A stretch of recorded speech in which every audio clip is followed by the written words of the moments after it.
We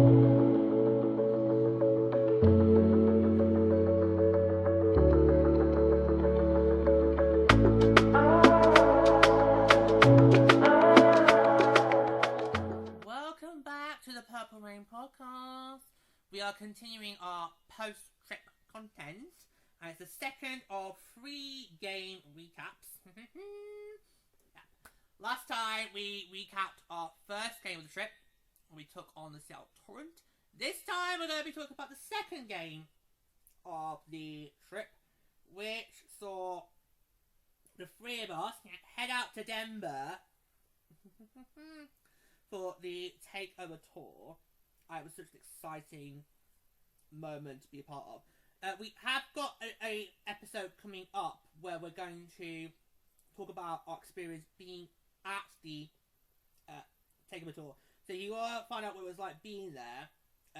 We'll have that for you very soon. Yeah, so keep an eye out for that. So you haven't already, get subscribed and you'll be able to know when that comes out. Yeah, so obviously today we're just going to focus on the game recap itself. So like last time, we're going to read the recap. We'll then do quotes from the teams, and then you'll have our quotes to finish off the episode. Okay, so let's just get straight to it. Oh yes, please, yes, okay. Order, even today, Nordy. And of course, Nordy's here for all 3. Our lovely special friend from Minneapolis. The next recap will be a big one for you, Nordy, because obviously you were at the last game, because obviously you weren't with us until the day before the last game of the trip. Right, we'll get started with this recap, shall we? So, this was Sunday, March 15. A very busy day. There was like 3 games going on. Who had the day off? Was it all in Vancouver? Yeah. It was all Vancouver had the day off because they played the day before. When we were flying into Denver. Yes, yeah. And you read out the game results of the other 2 games before our games when we were in Arena. Yeah, because the other 2 games were happening quite early in the morning, Denver time. So that meant we got to Ball Arena. I was able to look at the final scores and got that fed to these 2 beforehand. I should actually mention though, I don't think I mentioned on the trial drive, but after each, because obviously there's lots of PH games happening while we were on our trip. We couldn't really get to watch them all live, but after each one, I went to find highlights of each one to show these 2.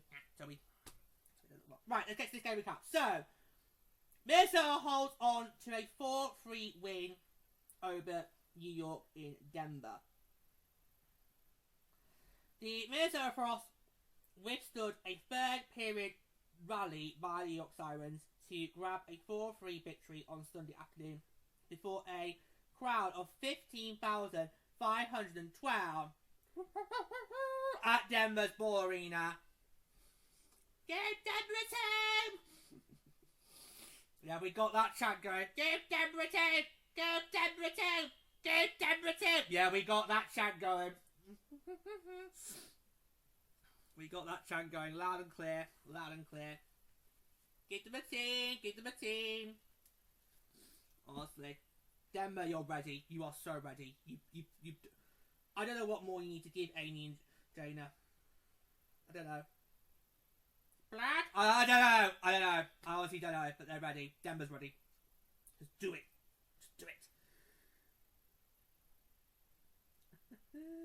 As part of the 25-26 PHL Takeover Tour, played by Woody Creek Distillers, the Frost built a 4-goal lead through 40 minutes before the Sirens scored a trio of goals in a span of 4:25 for an exciting finish. Well, depends on who you mean by exciting. It was not exciting for us 3. No. If you've watched the video where George has done all the footage he's taken for the games, towards the end, you can literally hear us screaming, "Come on, you Frost! Come on, you Frost!" Because we were all starting to panic that, oh my god, the Sirens are going to do it. Yeah. We got scared towards those 5 minutes. Yeah. Yeah. So if you have watched that video back where George has got all the compiled all the footage taken in Denver, towards the end you can literally hear the 3 of us just screaming just to try and get the foul buzzer. That foul buzzer could not come quicker. Right, where Sunwinkle led the Frost offense with 2 goals, including the opening marker at 10:04 of the first period, and the winning tally with a laser streaking down the right wing at 12:32 of the middle frame. Fellow US Olympic gold medalists provided the offense in between with goals from Taylor Heisey. That came about, I think it was about, 22 seconds in the start of the second. It was quite funny because the crowd were doing the We Were t-shirt, and then Heisey scores. And then it's like, oh. So like, okay, we'll come back to you in a minute, Denver. Just let us cheer our girl. We'll come back to you in a minute. It was a bit.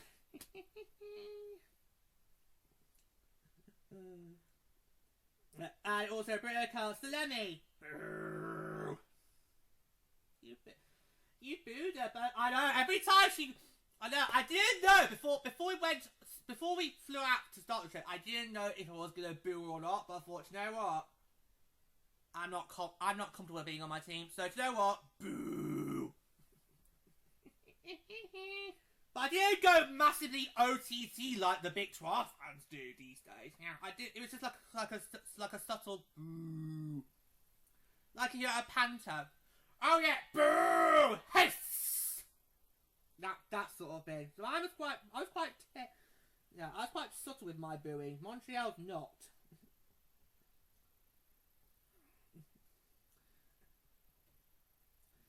So with the latter on a one-time blast of a pass from Kelly Paddock, the Sirens used a pair of power plays to cut into the deficit. First with a redirection by rookie Anna Sergerman at 12:32 the third that stood following video review.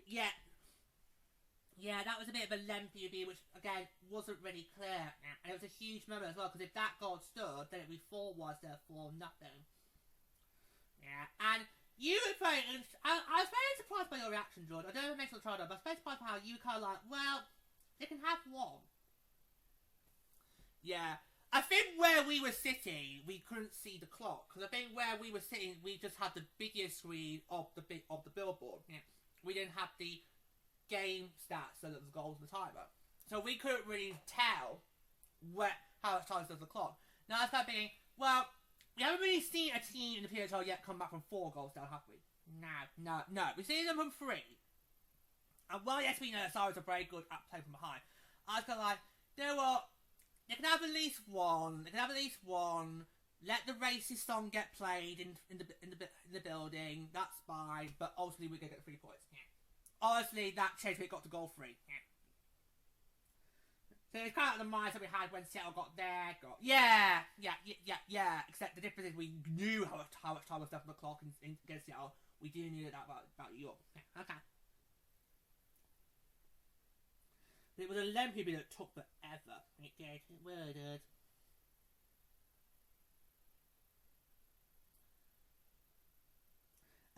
It was a review for a potential high stick. Bergman then set up Peyton Levi for New York's second goal at 13:50, and defender Alison Simpson completed her 2-point performance by scoring with the player advantage at 16:59. Coronated Nicole Hensley shook off the 3 goals to earn the win before her hometown crowd with a 23 save performance. Kelly Osborne stopped 24 shots in defeat. Yeah, I thought it was interesting how the Sirens didn't handle that net well, because I think we kind of felt where it got to like 3-0. There's a moment in the Pirates package where New York calls a time out. It was after one of our goals. Might be the third goal. Yeah, after one of our goals, New York called a time out, and you can hear us 3 discussing how, okay, is Greg Fargo going to maybe pull Osborne? We thought it would be the right thing to do, but he didn't pull it. He kept it in the net, and obviously, There's been quite a few moments this season where we kind of feel like netminders should get pulled but don't get pulled. So yeah, because like, do you really want to make it even more embarrassing for us, given how red hot we were in this game so far? Yeah. I mean, I know we did call for the third period, but they want to know that. Yeah.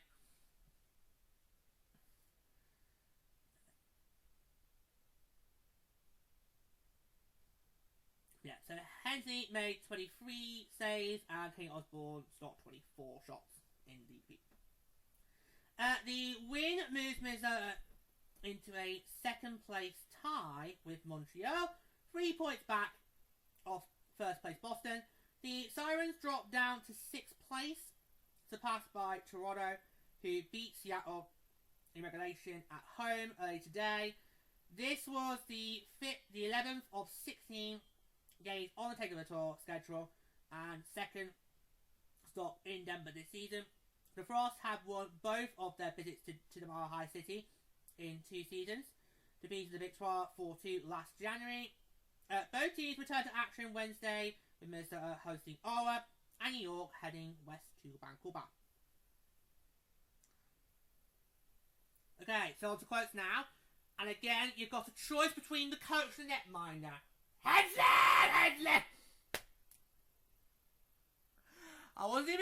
Didn't even get me a chance to give him what the choice was, to just go straight for it. Hensley! Give us Hensley!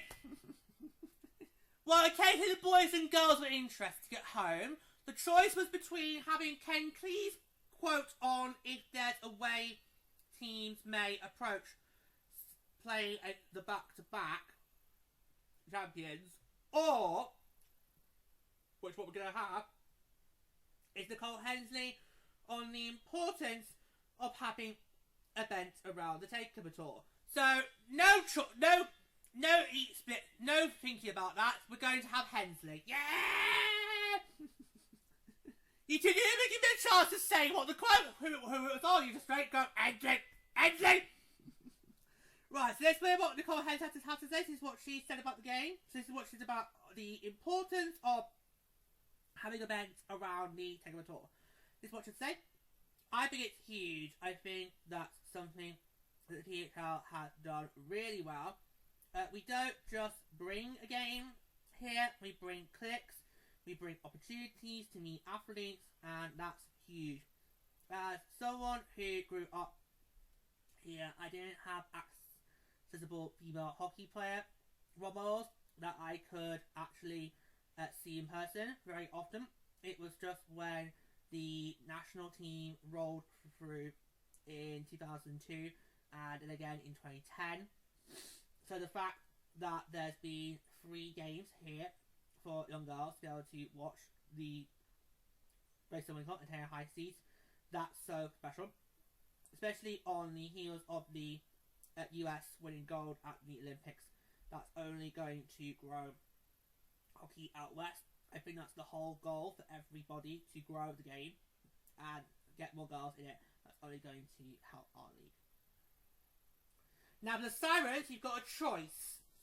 We can hear from their coach, Greg Fargo, on what the messaging was going into the third period. Oh, I'd be interested in that. Or we can hear from their captain, Micah Zandy Hart, on the players' perspective going into Takeover Tour games. I want to hear Fargo. I want to hear Fargo. Yeah, okay, we'll go Greg Fargo. We're going to do Greg Fargo. So we're going to now hear from New York Sirens coach Greg Fargo on what the messaging was going into that third period. This is what he had to say. Yeah, for us, the second didn't go the way we wanted it to. We stepped away from our game. Our group has played a lot of good hockey over the last month or so, and even though the results haven't been what we want every night, many parts of our game have been consistent. When we're playing well, we're doing it X, Y, and Z. We reminded the group of those things, and I thought we got back to our game in the third period. They responded really well. Okay, before we go to our quote, I'm just going to give you the 3 stars of the game.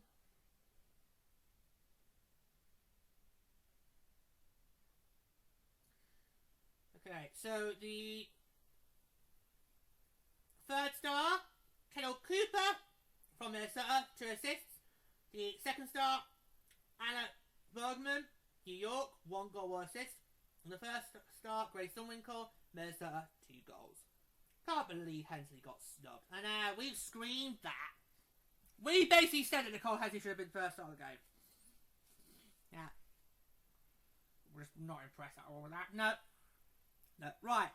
We're going to finish off with our quotes. So I will go first.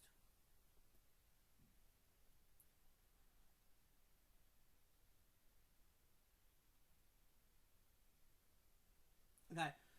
So we're going to start with my quote. And my quote actually focuses on what happened with the third goal Rosario got. Yeah, because you smelt it coming. Mm-hmm.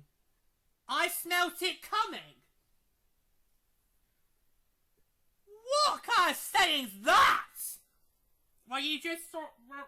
I'll read my quote. I'm going to come back to that. Right, this is my quote. This is what I put. So when Osborne was making her way off, I knew trouble as the Sirens pulled within 1. But I don't want the third period to be the defining factor, as the Frost were the more dominant team. Yeah, agreed. Yeah. Alright, explain what I mean. So when so before the Sirens got that third goal, you were focused more on Osborne, not what was going on at our end. But you two were, yeah. You two were seeing what was going on at our end. I had my eyes on Osborne because I thought, oh, any moment now she's probably going to go off. And when I saw her make her way to the bench, I knew, because the play was still at our end. So I knew, I could just sense that trouble was brewing. And then, but this is how fast our game goes. Osborne didn't get time to get onto the bench before that third goal got scored. Yeah. So you actually saw it coming. Yeah.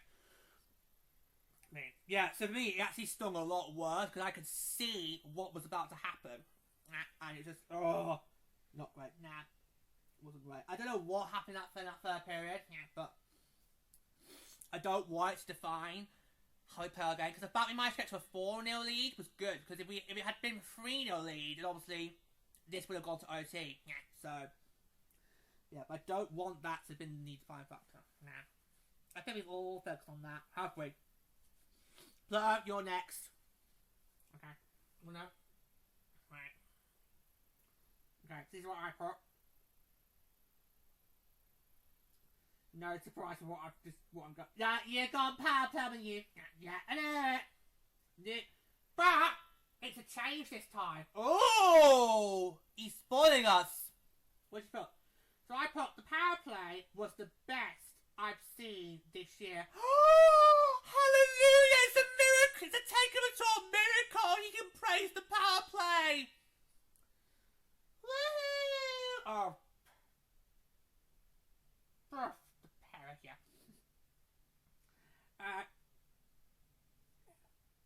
As we were very good at generating scoring chances, it what turned into a really feisty game between both sides. Yeah. And I've always been harsh on our power play, and that was the key thing I was going to focus on the trip. And I found we had a lot of great scoring opportunity in the power opportunities, and if we'd got one of those in the back of the net, then maybe it wouldn't have been as her attacking as we needed to be. And if probably if we had got to those goals on the power play, you probably wouldn't have suggested I need to go have a cup of tea.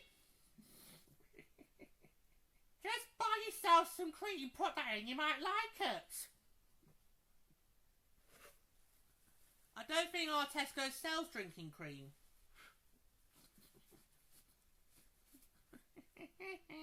Anyway, lady!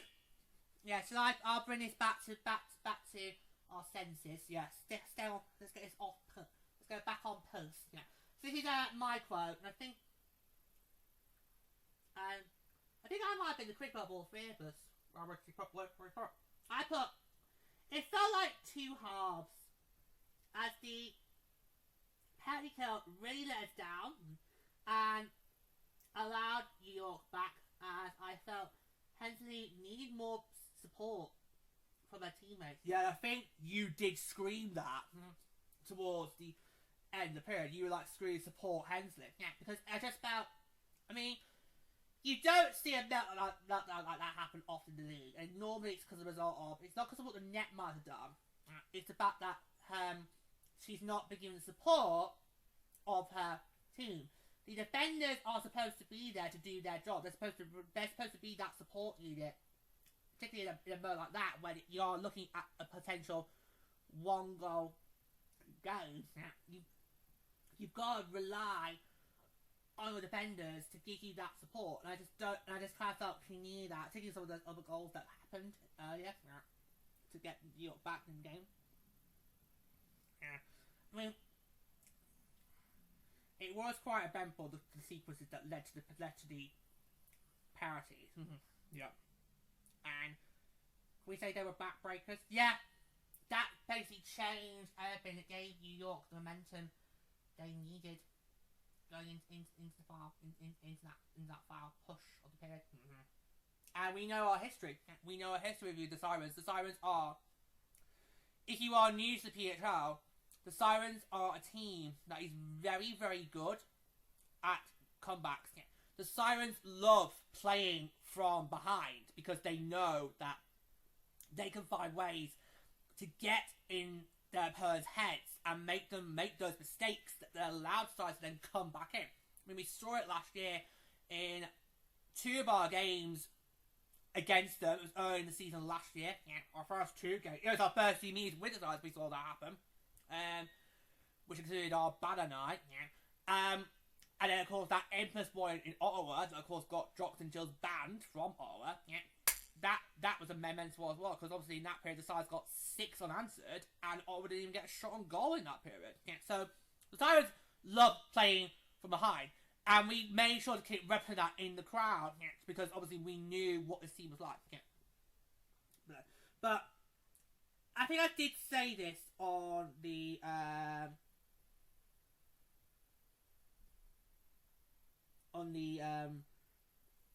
trial diary. If you were a neutral, you would have loved this game. If you were a neutral, you definitely would have got your money's worth, because you would have been treated to an outstanding game of hockey, which of course is what we want to do on the Takeover Tour, because we want these people who attend the game for the first time to think, oh, it was a great day out, and I would want to come back again. That's what we want. So if you were not supporting either team, you'd have had a really great day out. But for supporters of these 2 teams, heart rates all over the place. Literally all over the place. Particularly ours. As they mentioned towards the end of that game, where we're just like screaming, just come on! Because given where we are in the season, we are in that territory now where it's kind of, it's 3 points or bust. We are in that point of the season now, guys, where an overtime or a shootout result, either way, it's not good enough. It's not good enough. You have to now, your mindset now going into these last 9 or 8 games you've got left, it has to be 3 points or bust. 3 points or go home. 3 points or go home, yeah.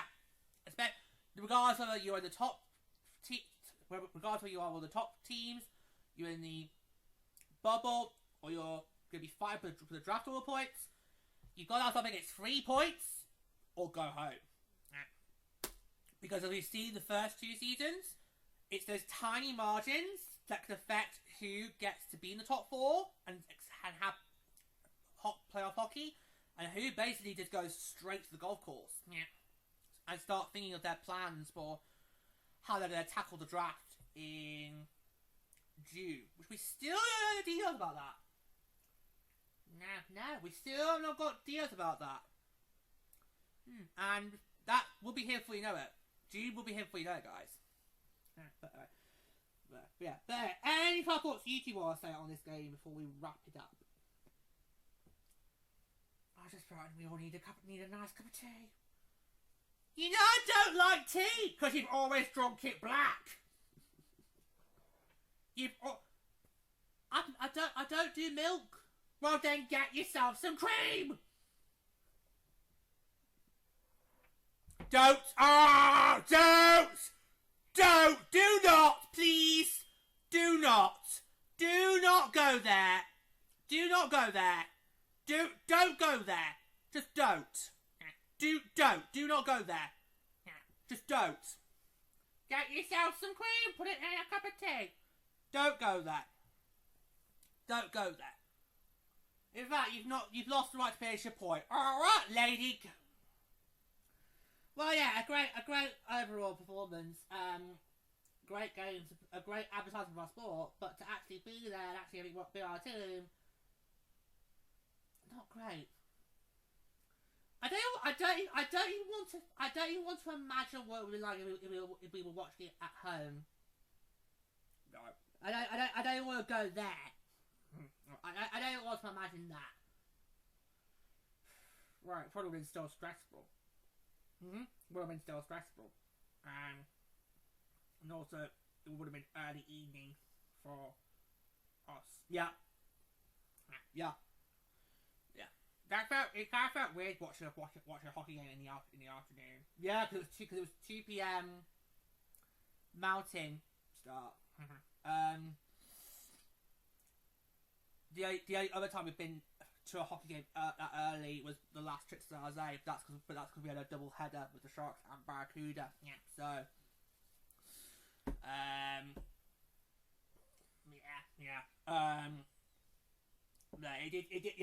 We did mention the time that it did feel a bit weird after the game, realising, the night's still quite young.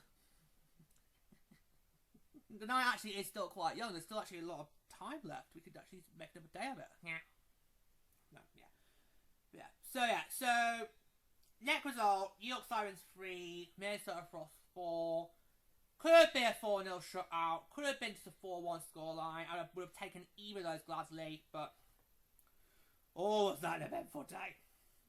That was an eventful day. That was a very eventful day. So, should we wrap up there?